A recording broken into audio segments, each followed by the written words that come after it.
This is an edition of What We Are Reading, episode 42, which is a weekly episode where I talk about books I've been reading, and this time it's this one, Faith for Exiles, subtitled 5 Ways for a New Generation to Follow Jesus in Digital Babylon. And it's by Kinnaman and Mark Matlock.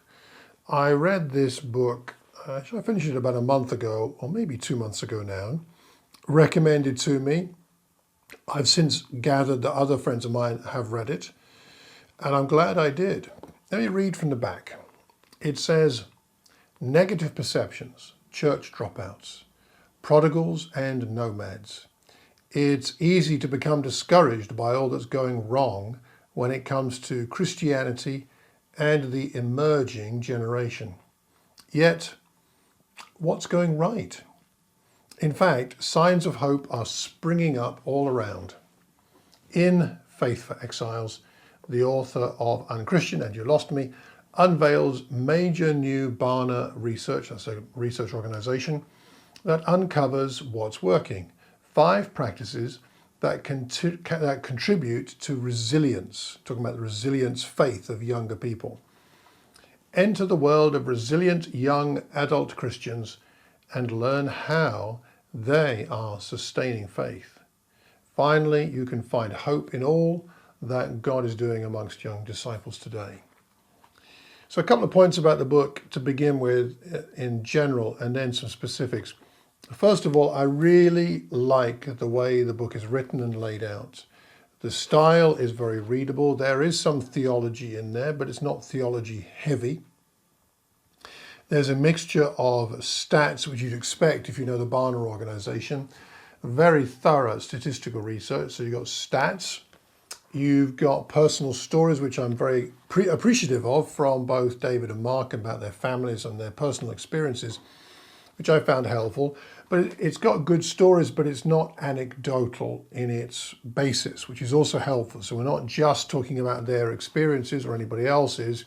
So that mixture of personal experience, some theology, good statistics, and practicals is a really good blend.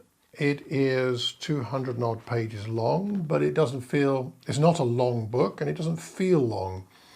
It is thorough without being particularly dense, and it is practical without being unspiritual. Sometimes, I don't know about you, but sometimes I read a book on practicals of the Christian faith and it feels rather like it's just a list of self-help ideas, whereas I think this is written with a good spiritual perspective.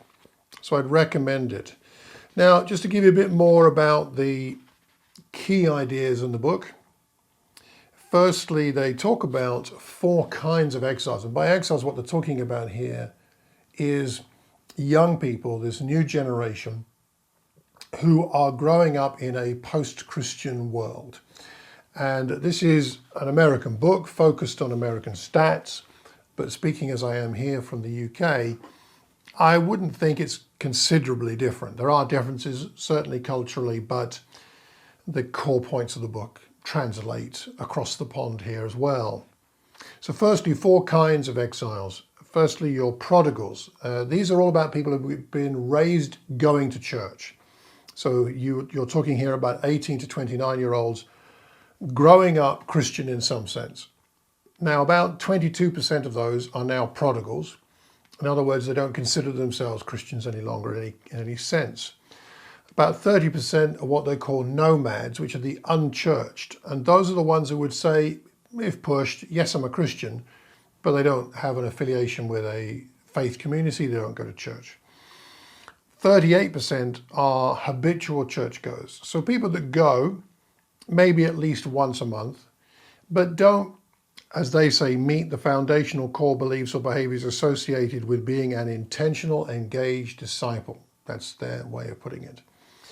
And then your resilient disciples, which is where we want all of us and all of our young people to get to be a resilient disciple who will make it in their exile in digital Babylon, in this world which is post-Christian, and make it for the long haul and make a difference. What proportion of young children, young people growing up in church are like this today are resilient disciples, they would say 10%. 10% of those raised in a Christian home, or in some sense Christian, are resilient disciples. Now, that's a little scary. I read that and I thought, well, it does fit with what I see around me in a lot of places. It seems a bit depressing.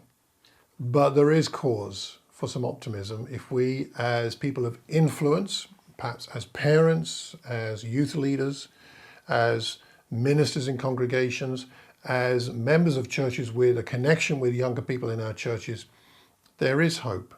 These resilient disciples may only be 10%, but they can make a big difference to the other 90. What is a resilient disciple? By their definition, a Christ follower who, number one, attends church at least monthly and engages with their church more than just attending worship services. Two, they trust firmly in the authority of the Bible. Three, they are committed to Jesus personally and affirm that he was crucified and raised from the dead to conquer sin and death. And fourthly, they express a desire to transform the broader society as an outcome of their faith. So those are some pretty good characteristics of that group. I'm going to now just briefly summarize what I would see as their key thoughts from the book, as in having looked at that 10% and looked at their characteristics and what defines them, what's characteristic about them, what's habitual about them, and drawing from that what we might want to try and help this next generation understand and grasp and accept, and what we might try culturally in our congregations to develop such that we can see more than 10% become resilient disciples. So they talk about 5 practices, and I'll give you the summary of them here. Firstly, to form a resilient identity, experience intimacy with Jesus. So you need, if you're going to make it for the long haul as a resilient disciple, young or old for that matter, you need to have a resilient identity, an identity in Christ that is not knocked off balance by what happens in life and by what the world says and how it treats us. But to have that resilient identity, it's not an identity as a churchgoer or someone with a label as a Christian, but it's to experience intimacy with Jesus. And I think this is so important for young people, but all of us. If we're going to have longevity in our discipleship, we've got to have that intimacy with Jesus. So that's the first thing. The second thing is, in a complex and anxious age, and I'm recording this in the middle of COVID-19, so yes, in a complex and anxious age, develop the muscles of cultural discernment. Develop the muscles of cultural discernment. In other words, help people to figure out what's cultural and what's Christian. In what way do those Christian and culture, how do they interrelate? How are they sometimes opposed to each other? What really is Christian, what really isn't? And not just to go with what's the norm in Christendom or what the world expects, but to develop your own personal ability to discern between Christianity and culture. Third practice. When isolation and mistrust are the norms, forge meaningful intergenerational relationships. Meaningful intergenerational relationships. In other words, there is a lot of isolation in this world today. Young people feel it, older people feel it, and there is a lot of mistrust, not only in the media, but a great deal of skepticism and cynicism about integrity and who can we trust. So many of those we've seen in leadership, whether in the secular or religious realm, have proven themselves, sadly, over time, not to be people of integrity. How do we deal with that? And what they suggest is we need meaningful intergenerational relationships. So the young people in our church need deep relationships, not superficial ones, and they need intergenerational relationships with younger and older people. Practice number 4. To ground and motivate an ambitious generation, and this generation is ambitious. I'm talking to these people of this generation, they are ambitious, they want to make a difference, but to ground them and to motivate them at this ambitious generation, then we need to train for vocational discipleship.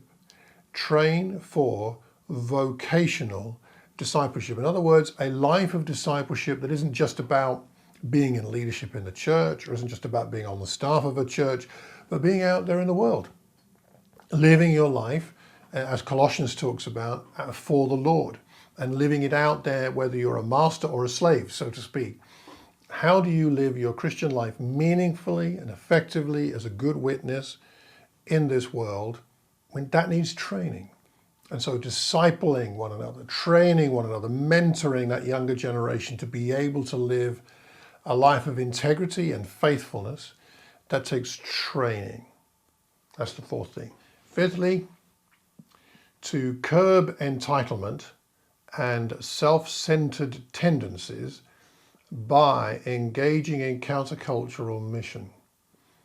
Curbing entitlement, and we've all got a tendency to that on some level, but perhaps the youngest generation, this generation we have now, have more tendency towards entitlement than others, maybe, could be argued. And certainly self-centered tendencies, we all are capable of self-centeredness, yours truly included. But to curb that, to bring it back to submission to Christ-likeness, it's important to engage in countercultural mission. Engaging in countercultural mission, in other words, doing the sorts of things that your average non-believer would not do. Caring about the injustices in this world, caring about the environment from a Christian perspective, making a difference with the way that we live, in interacting with the poor, the needy, the marginalized, and letting our light shine in these dark places. That's important, and that helps the tendency towards entitlement and the tendency towards self-centeredness. Now, that's not, of course, exclusively something that the younger generation struggle with. My generation does too. But nonetheless, these are things that matter in helping our younger people to not be subsumed by the pressures of this world and by the assumptions of the world around them. Now, I've given you just a few thoughts from the first part of the book there, which summarizes where they're going. The chapters then break down into an exploration of how to achieve these 5 practices of resilient faith. Experiencing intimacy with Jesus. Let me go back to the contents page.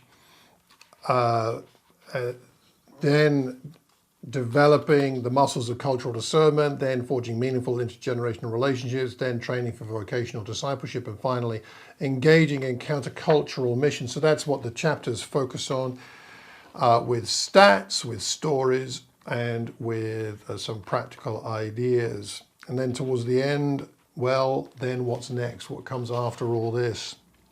Finding hope in and for and with these exiles. If we can help this next generation experience Jesus, if we can help them to develop cultural discernment, if we can help them to develop those meaningful intergenerational relationships, if we can help them with vocational discipleship and with their countercultural mission, then they're going to leave a legacy. They're going to be able to be resilient disciples for the rest of their Christian lives, and they're going to be ready to replace the older generation like myself and take us into new places that I can't take us and that my generation cannot. And that's why it's worth the investment in reading books like this and being engaged with younger people in our congregations. So I think that's probably most of what I would like to share from the book. I do like the fact, as I say towards the end, that we need to be people that are grounded in reality. We can't run away from the fact that this is a challenging environment for young people to live out their faith. And the reality of the Christian life is challenging. But there's also hope. There's always hope, because with God, nothing is impossible. And perhaps in your congregation, you're facing a situation where perhaps not so many of the younger people are following Jesus. Or perhaps you, like me and others, have had children have grown up and not, at this point at least, follow Jesus.